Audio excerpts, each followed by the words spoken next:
For about the last year now. Amazing. So, quite a while. So you guys mean a lot. And you guys don't waste time and watch the run experience. They rocked. Oh, before I have no idea, really no help, and then I saw your site. Oh my God, the first time I'm in love with it. I've been watching it. I mean, I was not running. I just started like 4 years ago, and I've been using this run experience application that is really helpful, and I love it. I recommend it. The whole program, I loved it, but things that I didn't know, it was how to practice the drills and also the warm-ups and the after running, and also breathing, and also the other options that you have to avoid injuries. Yeah. That is great. And the nutrition program is amazing as well. I've been following up all that. Nutrition is good. Yeah. Yeah, and also how to perform the high heels. How long have you been watching our YouTube channel? For about the last year now. Amazing. So, quite a while. So you guys mean a lot. And you guys don't waste time and watch the run experience. They rocked. Oh, before I have no idea. All right. Okay, hopefully that works better, guys. Welcome back. All right, as you can tell, I don't have my normal setup. I don't have my normal compadre with me. But don't worry, I do have my smoothie. I've been enjoying it since this morning. I'm sorry I'm late, guys. I realized that when Nate left for Chicago this morning, he stopped by the office and then stole all the camera gear. So I'm floundering around here, I thought I'd lost the camera, and then I realized, oh, he doesn't have it. I tried to set up with an old camera. Doesn't work. We really need the original stuff. But I just want to give a shout out to all of our friends. Wow, so many people signing in here. David Friswell, David Swiggett, Jessica. Jessica, if you would like to call in on Skype, you're welcome to join me on this live show. Just give me a ring since you're now on Skype, and I will, I'll try to loop you in.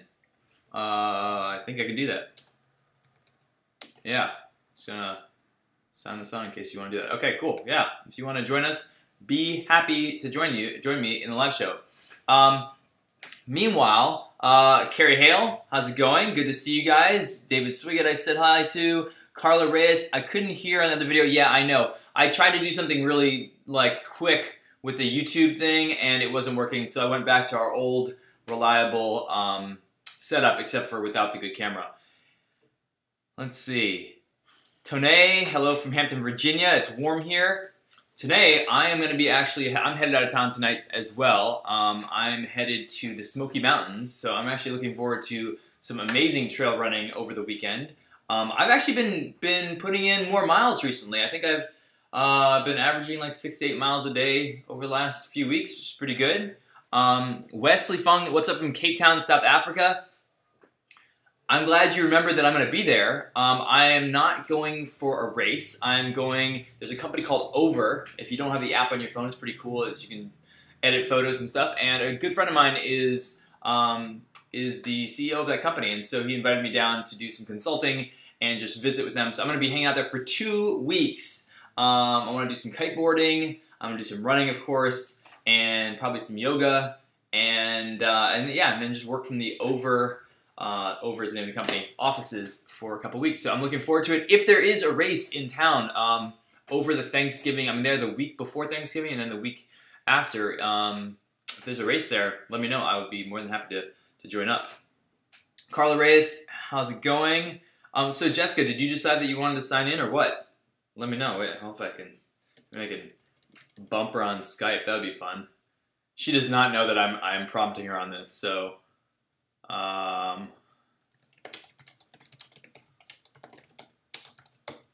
she's not gonna like this.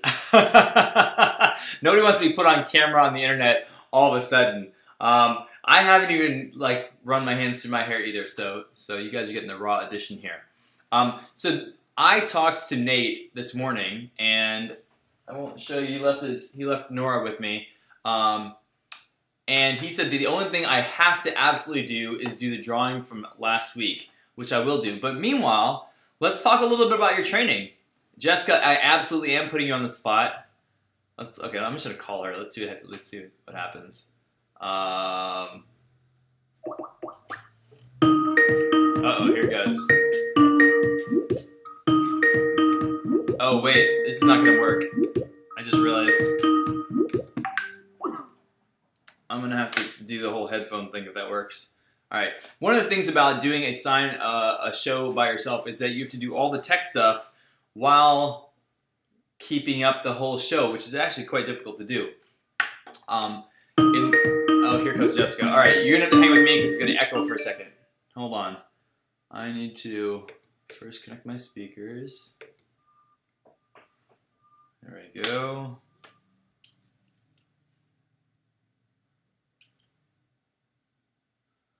Let's see. Okay. I'm gonna see if this works. Guys, no promises. This is not my normal setup here. All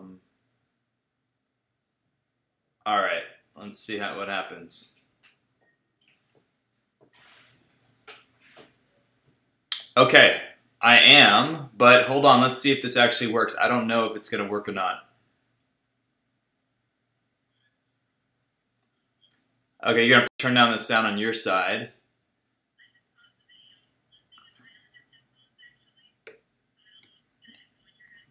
I can hear you just fine, but I have a feeling that they cannot hear you.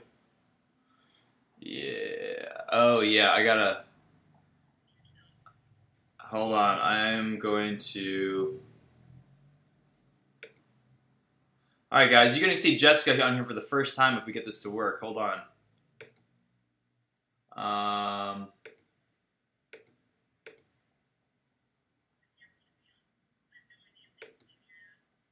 Okay, now say something.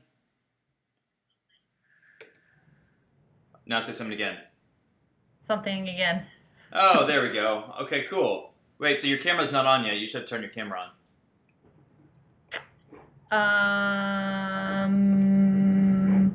How do I do that? Oh, here we go. There we go. There we go. Hey, there we go. Okay, so you're a little fuzzy, but that's okay. Guys. That's what you get when you call me out of nowhere. I know. This is what we get. Okay, I'm going to make it a little bit bigger. All right, guys. Tell me if you can see Jessica. She's a little fuzzy, but it works out, right? And now we can... See if that helps. There we go. Hey! So you guys who've been talking to Jessica online or have been chatting with her in the comments for the last... How long has it been now? You've been with us for over a year, for sure. Going on a year, yeah. Yeah, okay. This is Jessica, and she used to live in California and has defected to the East Coast. To the south. Sorry, south now, right. That's right. I'm actually flying into Raleigh-Durham later on or tomorrow morning, I guess. I'm leaving tonight. All you need, Jessica, to be a part of the live show is something from your kitchen. Eat more kale. There we go. I like it. All right. And a tea cozy.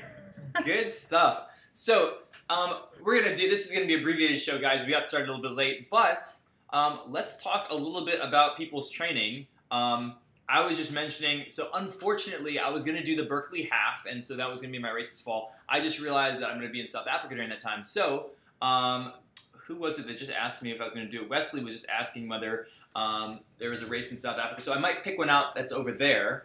But what does your fall schedule look like? Either are you racing or you're not racing? What does your working out look like these days? I actually just signed up for my next 50K. Just a couple days ago I signed up for it. It's not until April, so I'm still in kind of a base building phase before I start my dedicated training. Okay. And I'm actually going to experiment with some different training for this race because having lived in Southern California, I had trails everywhere and mountains and, ideal training scape. And here there are bike paths and sidewalks, and that's it. Trails are hours away, so I'm going to experiment a little bit more with working on speed and strength and seeing how that translates to doing those longer runs. Nice. And just kind of switch it up a little bit, see what I can do. Maybe do lower mileage, but greater strength training and speed work and plyometrics and all that good stuff. So what other types of stuff are you doing outside of just straight running right now? Because I have actually been changing up my my working out. Part of the reason that we have the run experience is because Nate and I have always told with things outside of running, or at least since we got injured. and then slowly brought them into it. And so I am experimenting with a lot more. Like I've been going to yoga a couple times a week. I've been doing my own version of, or not my own version, but an adopted version of a kind of strength, bodyweight strength and stretching program on my non-hard days. What are you up to these days?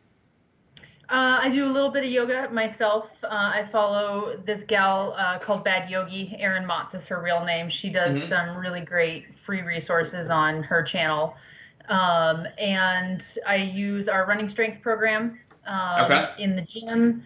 And I walk my dogs and ride my bike just a little bit just to get to the library and grocery store, little stuff like that. But running is really the only sport that I love. I'm not a swimmer or I'm trying to think of other sports, soccer player, nothing like that. I like running because I can do it by myself whenever. Yeah, I totally agree with that. Yeah. Pretty single focus there.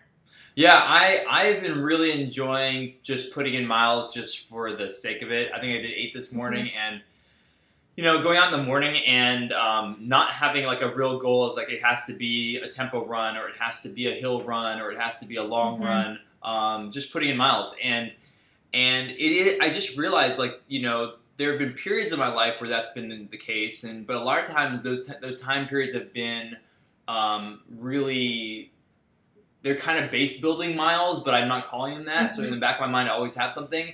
And now, especially with the fall coming in, I don't have a race lined up. I'm kind of like, you know what? I'm just running to run, and I want to put in more miles. I've thought about going and doing a couple more track workouts. I was going to do our half marathon program again, but I decided that if I don't have the half marathon coming up, maybe I'll just, you know, experiment with other stuff right now.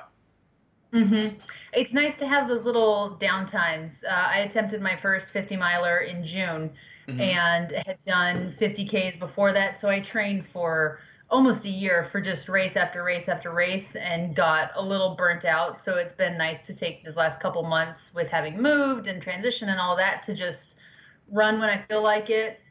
Yep. You know, don't when I don't, and just kind of chill. Yep. And yeah, totally. To train again, so. Yeah, I mean, I'm just seeing some of the comments here. Oh, Sam, man, Sam, you have been with us for a long, long time now. Saying he's doing the Frankenmuth half on Saturday in Michigan. Mental training's all I got. Been super busy. Yeah, I feel like some of my racing has been built off of mental fumes. The base building phase is great to switch off from intensity. This is Fraud Runner. Force of Dean, I remember that now. Focus on having fun and toying with other sports and activities. Yeah, so, you know, one of the things, you know, Jessica, that I've been thinking about, you know, I'm 37, and so I kind of feel like from a competitive standpoint, I'm racing against myself now. I'm no longer trying to, like, put in 100-mile weeks so I can, you know, beat my PRs. But what is really important to me now is having a body that is, like, surviving the process as I slowly get older. And for that, I am, you know, flexibility and mobilization. I mean, I definitely feel that the first 20 years of my athletic career were focused on performance, and some of that meant that I got really tight and kind of bound up in certain areas of my body. So I am really focusing on trying to mobilize, and I do a lot of the mobilizations in our programs. Totally. I was actually just laying on a roller when you called me out in front of the internet. On my Rumble roller. Nice. You gotta put it in everywhere because otherwise the little kinks build up and it hurts and it delays your training and all that stuff. So, yep. So I actually have a tool here. I think I've shown this before. It's really unwieldy. I don't necessarily recommend buying one, but since I have it already, I've been trying to use it. This is a Fitaboo. I don't know if you can see that in there. And yeah, it basically, I'll take a break when I'm on a conference call or something like that and stand on it, and it lets you kind of, you can see that it's, but my ankles have always, For some people, this is not going to be a thing because they have really, like, you watch Nate, and when he squats, he has absolutely no problem getting his ankle into full flexion mode, and that includes for pistols. And granted, he worked on it. I don't think it was always that way, but for me, I had an ankle, like an ankle sprain about 1.5 years ago, actually 2 years ago now, and there's still, my left ankle is just still a little bit junky, and so I've been working on this. I also installed a pull-up bar in our home office, in the hallway, and have just been working on kind of like pull-ups, not really, some pull-ups, but also just hanging, kind of like working on my external shoulder rotation. You can get good scapular retraction practice doing that. And it's amazing. It is amazing how much you can get in when you're not doing it in a gym but it's just like, you know, 10 times a day I'm like hanging on it just for fun, or I'm on the phone and so I'm hanging on it, and like, you know, it's been a week and I can already feel the difference in my shoulder extension. So just simple things like that, you know, I feel like have become more and more important. Yeah, roll out your feet when you're brushing your teeth. I go into a down dog 10 times a day just because it feels good after sitting for a while, or when I'm with my dogs walking them, I'll do some lunges and hip circles. You know, it looks weird. People think you're crazy when you do it outside, but it feels good. Not. That is totally true. So guys, tell us, we have a bunch of people on here. Hold on. But tell us what you guys have coming up in the race sphere. If anybody's going to Chicago, I would love to hear it. I'm sad to be missing Chicago, but we are going to be in New York at the end of November. Is that right? No, beginning of November. So end of the month. We're going to be in New York, and then like that'll be the end of the race season, I guess, for the fall, and scooping up into the spring, which is always a busy time for the run experience because everybody loves the springtime to get in shape.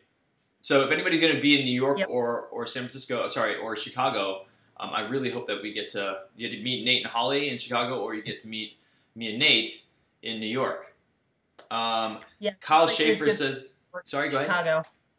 There's good stuff in the works for Chicago with Nate and Holly. Yeah. They have a couple different events that they're working on. I think one on Friday, one on Saturday. Oh, guys, and I'd be remiss if they're going to do a live show tomorrow. That's why today is supposed to be a short live show. I was just going to pop on, do the drawing, get off. But now that we have Jessica here, we can chat for a little bit more.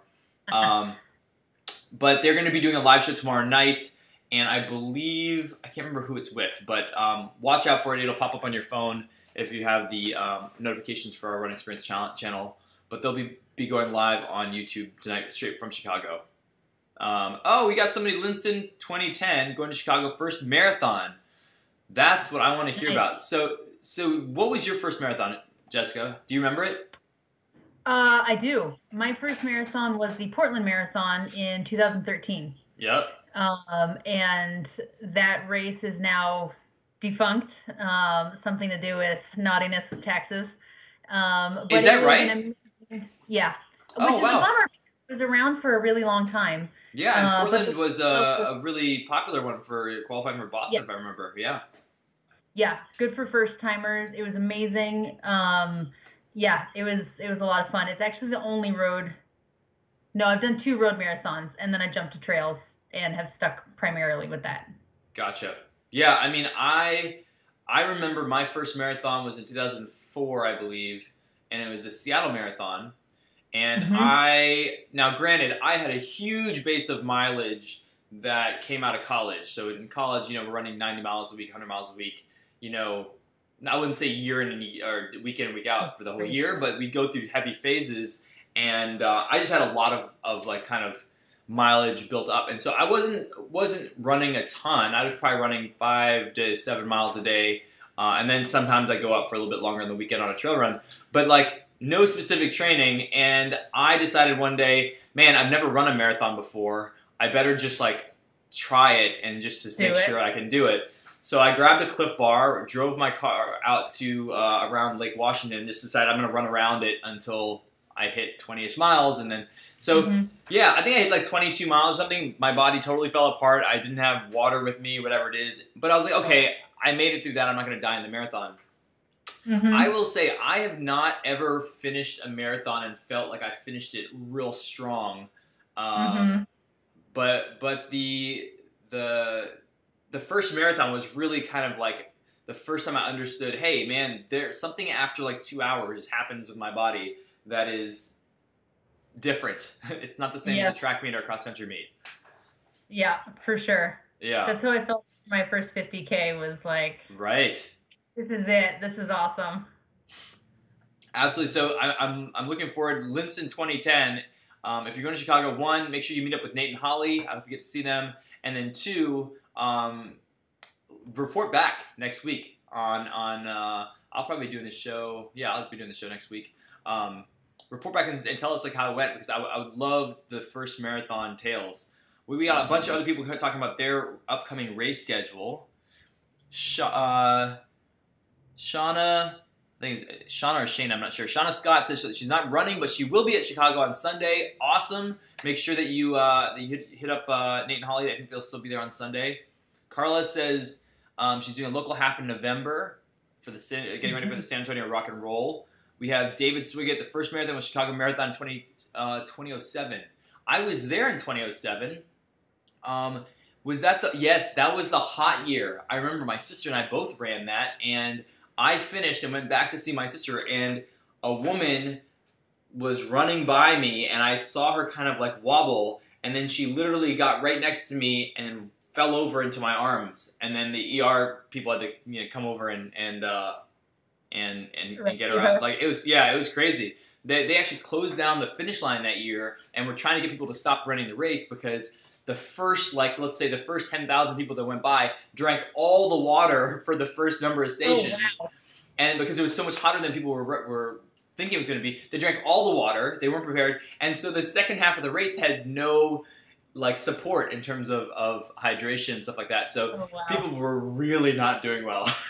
And you can imagine everybody's so hopped up, doing their first marathon, whatever it is. And yeah, that would be such a bummer to not have support, because usually road marathoners aren't carrying packs or handhelds or anything like that, so they're dependent on the course. Right. Well, what's your favorite course at ultra marathon or marathon? What's your favorite race so far? I did the Sean O'Brien in Southern California was it this year? In February. Okay. That was tough. And it was my favorite just because it kicked my butt. It was so hard.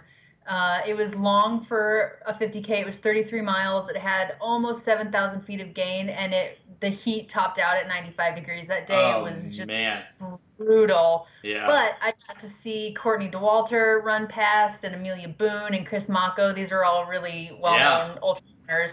And so that part was awesome. What was it called? Sean O'Brien.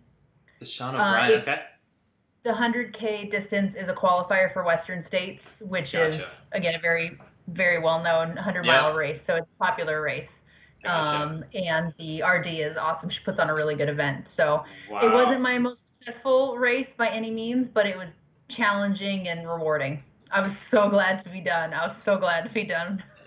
The thing about the 50K distance now, I've never done 50 miles, and maybe it changes. I don't know if it'll change for me, but the thing that I've always faced with the ultra marathons is that with normal races, there are times when I want to quit because I'm tired, and I'm like, oh man, or it's not really I want to quit, it's just like I want to quit because I don't think I can make it, or I think I'm gonna have to my body's breaking down. Happens in every race. I learn to deal with it. It's part of why I race. I like that moment.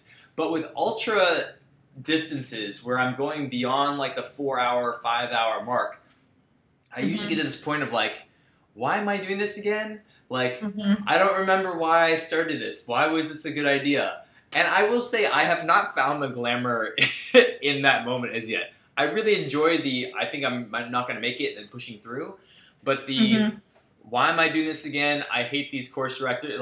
They made the course 2 miles too long, so on and so forth. Yeah, so we'll see if I do a 50-miler. I've done an 8-hour solo run before, and that was a 30-mile training run just by myself. Wow. And it's fun. I know that sounds so weird, and of course there are moments where you're thinking, the couch sounds awesome right about now, but I don't know. I like it. I would rather do that than run 400-meter repeats or even a fast mile or something. Give me 30 miles any day.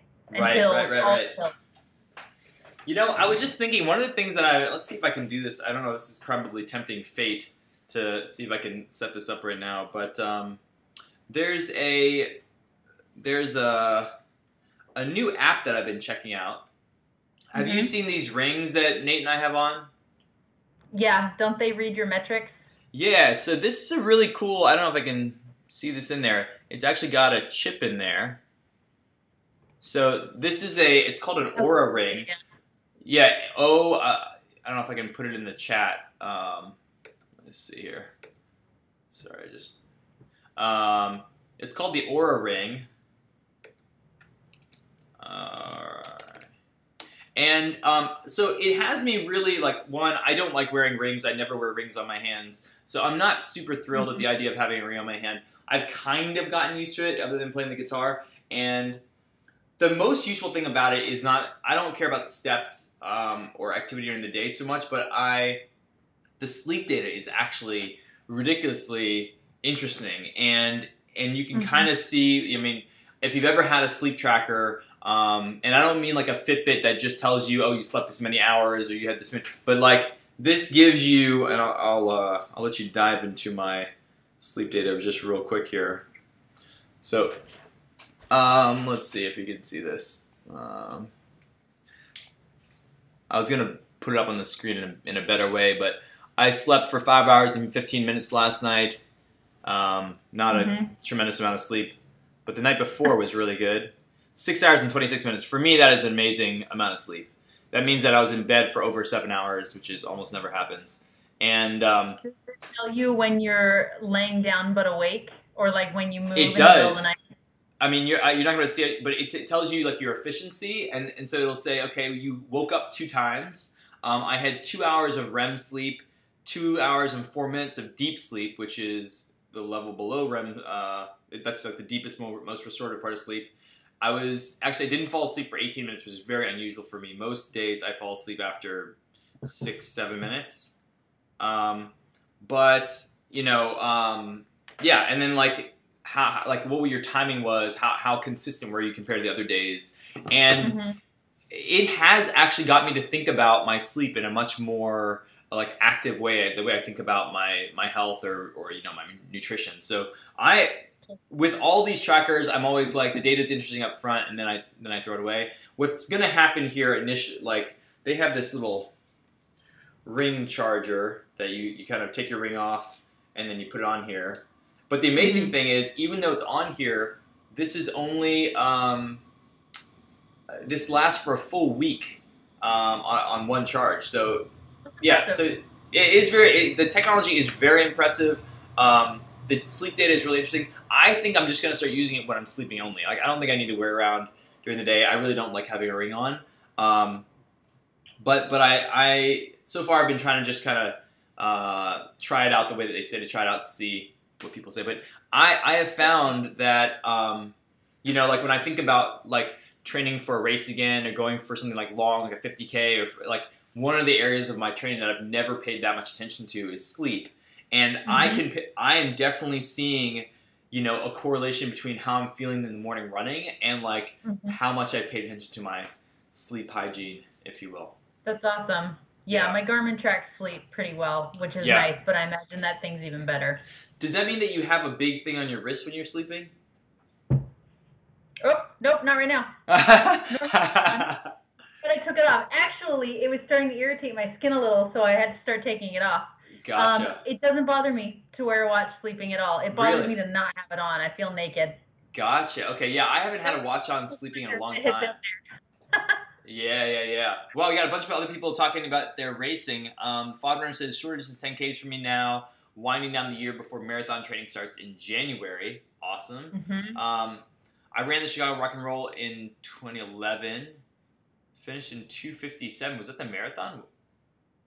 Terrible timing then.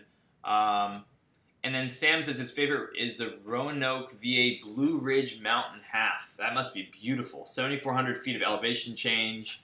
Supporters on at each mile. Pretty awesome. Wow. Yeah, you know, I feel that, you know, even as we move forward with the run experience, I love getting into different parts of just being fit and healthy in the first place. Like, we've put more nutrition stuff in. I raise this like it's like the ideal nutrition, but yeah, this is kind of my my thing that I do every day from a nutrition standpoint. We're adding more nutrition stuff in. We've always had strength and mobility at the forefront. you know, eventually like a yoga module that is purely based on movement could be interesting. And then the sleep thing, I don't know what we're going to do about it, but I think like paying attention to your kind of restorative part of your training cycle is important. So maybe we could have a sleep challenge. Yeah, what would that look like? A sleep challenge, like trying to get 7 hours every night, or a nap every day. 8. Yeah, Gotta have 8. Yeah. Oh, for me, 7 hours is such a ridiculously large amount. Yeah, if I'm in my bed for 7 hours, that means I'm like sleeping from like 11 p.m. past 6 p.m. or 6 a.m., that'd be great. Yeah. I wouldn't survive. Yeah, you know, I think part of it is genetics. I think my dad doesn't sleep very much either. Carla says, I'd like to run an ultra one day. 50 miles is the only thing I barely finish. 50 miles is an ultra. That's amazing. How do you fit training into a mom of 3 full-time job life? I'm not the Carla. I wish I could give you advice on that. I'm just not the person to to give you advice on fitting it into a family life. Do it early. That's what I would say. Do it early while people are still in bed. Like if you can sneak out and go for running, even if it's around the block and not on the trails. Like I was saying earlier, I'm going to train for a 50K and my nearest trails are 2-3 hours away. So they're not day to day. Yeah. So squeeze it in where you can. David has a good question. I have an answer for that. I'm curious as to what Jessica might say. He's asking, is 2 years enough time to get ready for a 50 miler? I know there are a lot of variables to consider. So what would be... Oh, for sure. Yeah. So I put some caveats around it. You know, I think, is 2 years enough time? It depends on what your goals are. Like, if you want to survive the 50 miler and say, hey, like, I want to be able to, you know, I don't know, walk the next day, but I want to be okay at the end of it, or like, I want to be able to finish it, you can definitely spend 2 years and focus on trying to finish a 50 mile for sure. I think that with all of these endurance sports, it's a risk profile type of thing. So, you know, if you spend 5 years getting ready for it and you build up yourself slower, I think the probability that you have a healthier race, I'm not going to say faster, but a healthier race, it goes up. That's saying 2 years is plenty of time. What I would say and what we tell people with the marathon is, my kind of back of the envelope advice is, if you've had a year of consistent running, and I say consistent running like you're running at least 3 to 4 times a week, right? A year of consistent running and you haven't had like a major break because of injury. So maybe you took off 6 weeks because you're just out of your cycle, that's fine. But if you had a year of running where you've had, you know, at least that much time where you're you know, putting time into your fitness and most of that is running, or at least half of that is running, then I think that you're ready to start the cycle to train for a marathon, and you can probably do that fairly healthfully.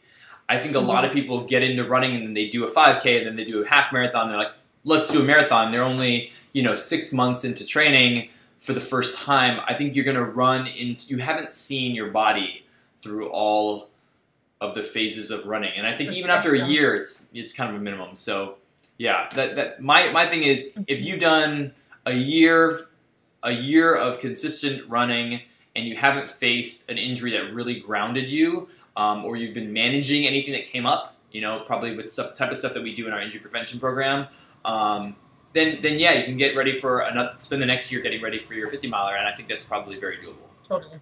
Yeah. Yeah. In 2 years, definitely you can do it. Yeah. The other part about it is, if you've never done anything athletic before, that time period will change a little bit. You might need more than a year of running. But if you've been a soccer player your whole life and you play soccer every week, and you play soccer, you know, multiple times a week, and you're in the gym, and then that first year running is actually probably not going to be that big of a deal to you, and you'll. But I say even then, a year of like consistent running is a good base. Oscar, you can see all the comments too, right? Does it come up? Yep. Oscar says, yeah, just ran rock and roll half this year as the rain made it cooler. Yeah, the rock and roll series is pretty good. They don't have as many as they used to. But they are they're great races. Yeah, I did one last year. Actually, did a half. Yeah.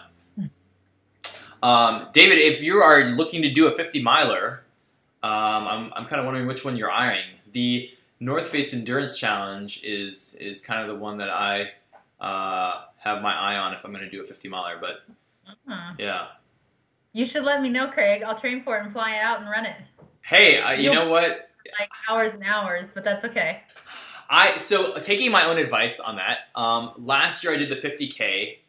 I felt like I struggled. I mean, like, I made it through. Like, my time wasn't great or anything, but I made it. I just felt like it cost me, you know, in my fitness for the months afterwards, because I was just, you know, like, I had lower leg things that got irritated just because I was doing these 20-mile training runs, you know, every weekend, and the accumulation of it, my body can do it if I just want to finish the race, which is what I wanted to do, but I went into that race with like a little bit of an annoyance in my lower calf, thinking, oh, I don't know how this is going to pan out. I'm probably going to end up hurting myself. But it turned out fine, but I paid for it. I paid for it over the next 3 months, and I actually felt like I lost fitness. If you look at that year, I gained fitness, and then I lost even more of it because afterwards I was like, man, I'm just like, my leg is just angry at me, so I'm going to do other, you know, do more CrossFit, do other stuff. And so I felt like I was a little bit aggressive with it. Even Nate faced like a little bit of annoyance in his lower Achilles, I think. And, you know, it was a tough race. We trained for it. It was great. But I think like I'm spending this year, and especially like since like maybe May, say, hey, I'm going to just put in more miles. And I'm going to do that year of base mileage to see like, okay, can I put in 30, 40 miles a week and feel healthy for a while and like not feel like I'm breaking myself down. And if that happens, then I feel like I want to go for long instead of fast. Maybe 50 miles next fall is a reasonable thing. Yeah. Totally. Yeah. So we'll see. We'll see. Running 50 miles is I'll not. put it on my calendar. Yeah. I mean, hey, like that'd be awesome. I love that race, but I think running 50 miles also doesn't necessarily go one-to-one with my goal of being more flexible and more mobile. Like those are, you can definitely, there are people that do both and you can do both, but it, you know, limited time, and they kind of, those 20-mile runs really you got to prioritize. And that's kind of what I'm going to try to play with this training cycle to see how, not that I don't want to do my mileage, but can I get away with less and do more of mobility and strength and still get to that finish line? Just to see what happens.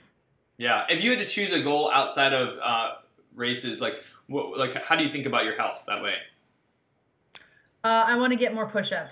I can do there you go. 3 or 4 good quality strict push-ups, but I'd like to be able to do, you know, multiple sets of say 5 or 10. Totally. That's a work in progress. We're getting there. Right.